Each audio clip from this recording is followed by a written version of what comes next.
أعوذ بالله من الشيطان الرجيم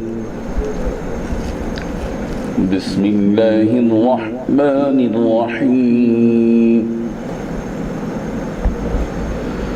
إن الله لا يخفى عليه شيء في الأرض ولا في السماء هو الذي يصوركم في الأرحام كيف يشاء لا إله إلا هو العزيز الحكيم صدق الله العظيم. حاضرین و ناظرین، یہ درس نمبر 204 ہے اور سورہ آل عمران کی 2 آیتوں کی تلاوت کی گئی، آیت نمبر 5 اور آیت نمبر 6۔ لفظی معنی کی جانب توجہ فرمائیے کہ ان اللہ، کہ بے شک اللہ وہ ہے کہ لا یخفا علیہ، کہ اس سے پوشیدہ نہیں ہے کوئی چیز، فی الارض شیئن، کوئی چیز، فی الارض نہ زمین میں، ولا فی السماء اور نہ ہی آسمان میں۔ هو الذی، وہی ہے وہ اللہ جو یصورکم، تمہاری صورتیں بناتا ہے، فی الارحام، ماں کے پیٹ میں، کیف یشاء، جس طرح چاہتا ہے، لا الہ الا ہو، اس کے سوا کوئی معبود نہیں، العزیز الحکیم، جو زبردست صاحب اقتدار بھی ہے اور حکمت والا بھی ہے۔ آیت کا پورا ترجمہ یہ ہے دونوں آیتوں کا کہ یقین رکھو کہ اللہ سے کوئی چیز چھپ نہیں سکتی، نہ زمین میں اور نہ ہی آسمان میں۔ وہی ہے جو ماں کے پیٹ میں جس طرح چاہتا ہے تمہاری صورتیں بناتا ہے، اس کے سوا کوئی معبود نہیں، وہ زبردست اقتدار کا مالک ہے، اعلیٰ درجے کی حکمت کا بھی وہی مالک ہے۔ بزرگان محترم، ان 2 آیتوں میں اللہ تبارک و تعالی نے جو باتیں بیان کی ہیں، اس کے شان نزول کے سلسلے میں ایک واقعہ ہے۔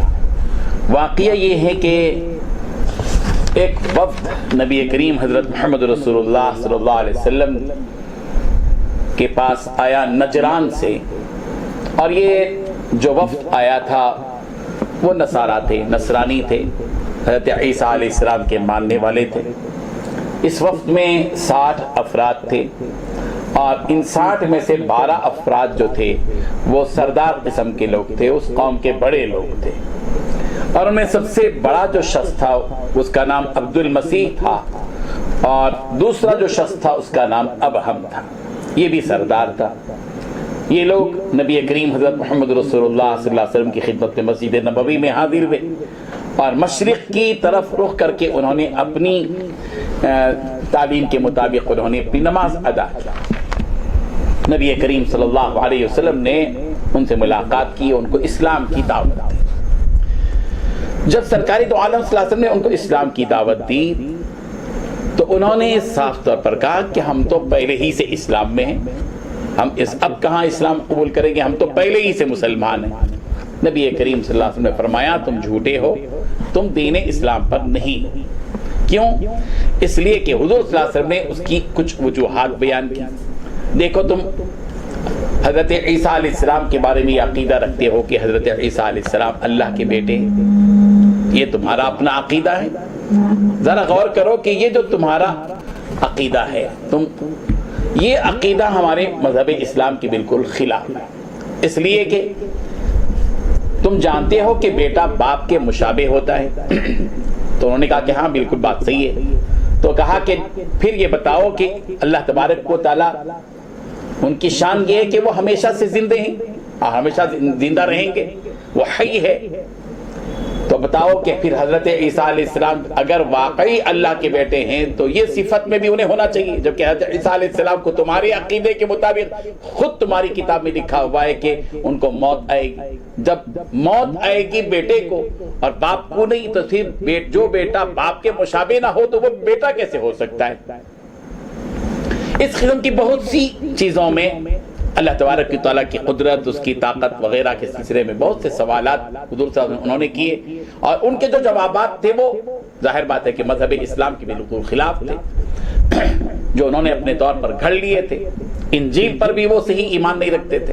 تو نبی کریم صلی اللہ علیہ وسلم نے یہ ساری چیزیں بتائی، اس میں یہ بھی بات بتائی کہ اللہ تبارک و تعالیٰ کے پاس کوئی چیز پوشیدہ نہیں ہے، اللہ تعالیٰ پوری چیزوں کا علم رکھتے ہیں۔ حضور صلی اللہ علیہ وسلم نے فرمایا، تو انہوں نے کہا کہ ہاں، تو کہا کہ اگر حضرت عیسیٰ اللہ کے بیٹے ہوں تو ان کو بھی پورا علم ہونا چاہیے، اور تمہارے عقیدے کے مطابق خود مانے کہ اللہ نے جو علم ان کو دیا وہ موجود ہے، جو نہیں دیا وہ نہیں ہے۔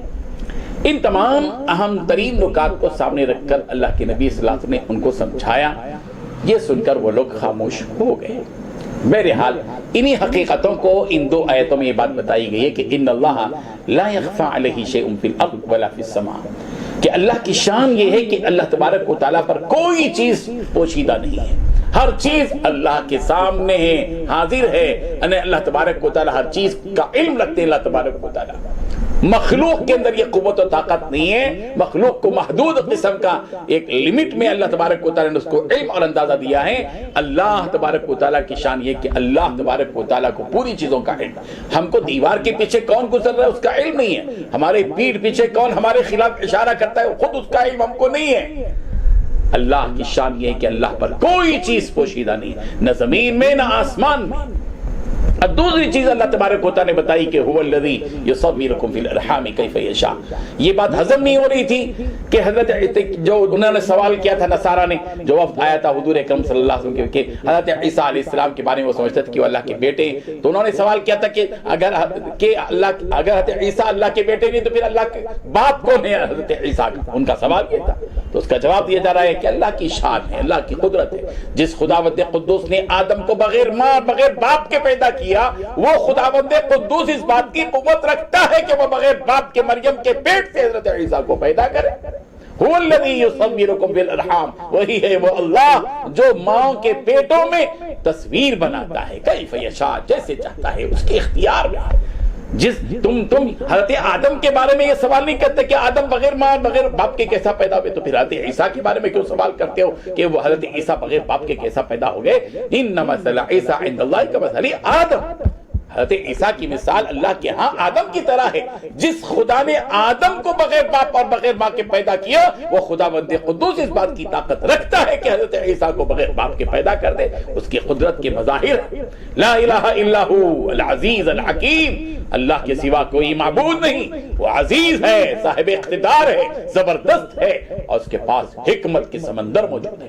اللہ تبارک و تعالی ہمیں ان حقیقتوں کو سمجھنے کی توفیق عطا فرمائے۔ وآخر دعوانا ان الحمد للہ رب العالمین۔ لا الہ الا اللہ، لا الہ الا اللہ۔